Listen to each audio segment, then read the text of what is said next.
जय श्री हमारे प्रभु ईसा मसीह की कृपा, पिता ईश्वर का प्रेम और पवित्र आत्मा का संसर्ग आप सबको प्राप्त हो। पिता, पुत्र और पवित्र आत्मा के नाम पर आमीन। संत लूकस के सुसमाचार अध्याय 1 पद संख्या 35 में हम पढ़ते हैं।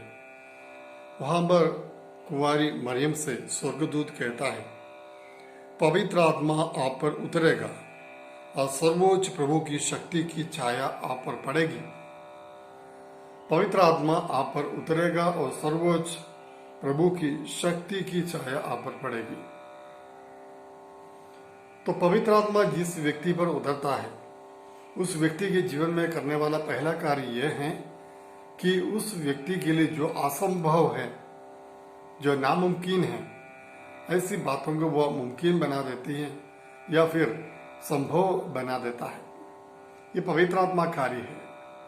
जो कार्य मनुष्य की शक्ति के परे हैं, मनुष्य की बुद्धि के परे हैं, उनके दिमाग के परे हैं, ऐसे कार्यों को करने की क्षमता, सामर्थ्य ये पवित्र आत्मा प्रदान करता है।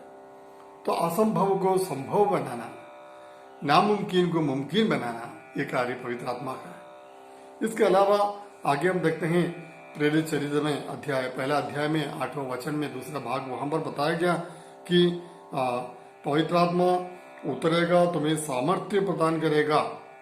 वो तुम्हें सामर्थ्य प्रदान करेगा। पवित्र आत्मा उतरने वाले व्यक्ति को सामर्थ्य प्राप्त होगा।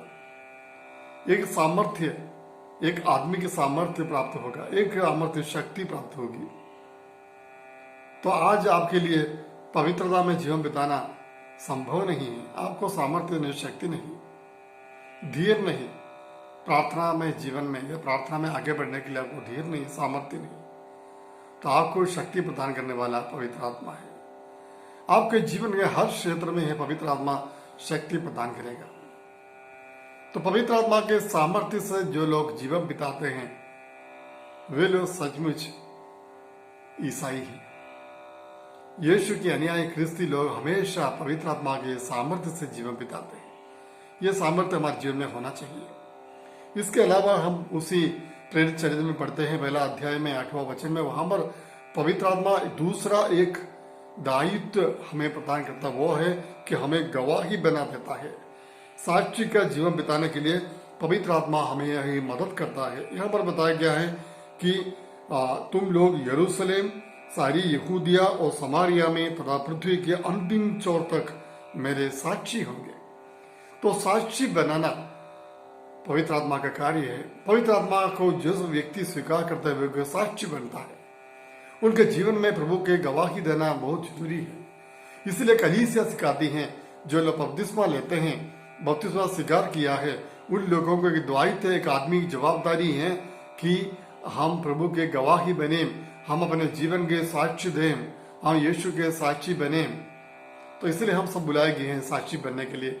ये साक्षी बनाने का कार्य पवित्र आत्मा हमें प्रदान करता है। शिष्यों के जीवन में देखिए, वे लोग साक्षी का जीवन नहीं बिताते हैं। जब पेंतेकोस्त के दिन आया, पवित्र आत्मा उतरे, वे सब साक्षी बन गए, यीशु के साक्षी बन गए। इसके अलावा हम देखते हैं संत यूहन्ना के सुसमाचार में कि वहां पर पवित्र आत्मा हमें सिखाता है। पवित्र आत्मा बहुत सारी बातें हमें सिखाते हैं। संत यूहन्ना का सुसमाचार अध्याय 14 पद संख्या 26 में, परंतु वह सहायक, वो पवित्र आत्मा जिसे पिता मेरे नाम पर भेजेगा, तुम्हें सब कुछ समझा देगा।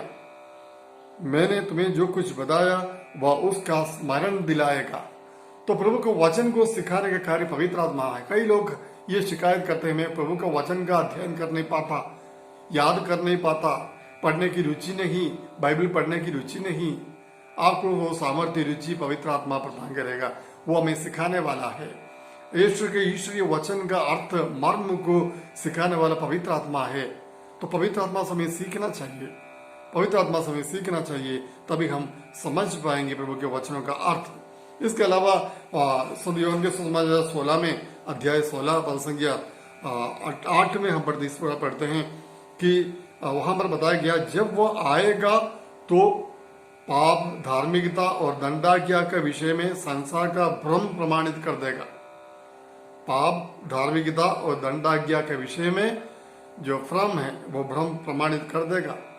यानी आपके मन में जो भी कंफ्यूजन है, ये क्रिस्ती होने के नाते आपके मन में जो भी कंफ्यूजन है पाप के विषय में, ये पाप है कि नहीं, संसार कहता है ये पाप नहीं, धार्मिकता के विषय, मॉरालिटी के विषय में क्या धार्मिकता है, क्या धार्मिकता है, धार्मिक आचरण किस प्रकार करना, या दंडाज्ञा के विषय में, लास्ट जजमेंट के बारे में कुछ लोग कहते हैं कुछ भी नहीं, ये सब कहानी है। तो ऐसे दुनिया के संसार से जो कंफ्यूजन आपके मन में है, जो भ्रम आपके दिमाग में है, उस भ्रम को दूर करने के लिए पवित्र आत्मा आपको समझा देगा। ये कार्य पवित्र आत्मा का है। तो इस पवित्र आत्मा से हम आप प्रार्थना करें, विनती करें ताकि वो आए हमें सिखाए, ताकि हम प्रार्थना करें कि पवित्र आत्मा ईश्वर हम आपसे सीखना चाहते हैं प्रभु, हम पर उतर आइए, हमें सिखाइए प्रभु। ये पवित्र आत्मा ईश्वर हमें साक्ष्य बनाइए, अपने सामर्थ्य से हमें विभूषित कर दीजिए, हम पर भी उतर आइए, हमारे परिवारों पर उतर आइए, हमारे संस्थाओं में उतर आइए, हमारे जीवन के हर क्षेत्र में ये पवित्र आत्मा आकर तो हमारा पद प्रदर्शन कर। आमीन।